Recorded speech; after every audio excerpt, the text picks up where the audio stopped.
Vinayaka missions Kirupananda Variyar engineering college Salem campus 2026-27 கல்வியாண்டிற்கான admission நடைபெறுகிறது. கரூர் கூட்ட நெரிசலில் சிக்கி உயிரிழந்தவர்களின் குடும்பத்தினருக்கு முதல்வர் விஜய் இன்று அரசு பணி ஆணைகளை வழங்க உள்ளார்.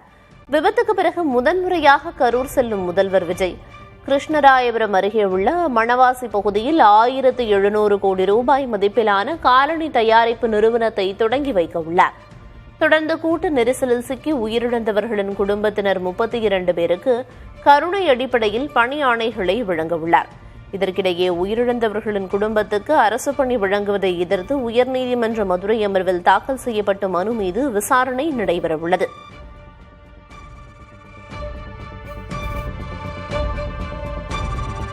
Vinayaka missions Kirupananda Variyar engineering college Salem campus 2026-27 கல்வியாண்டிற்கான அட்மிஷன் நடைபெறுகிறது.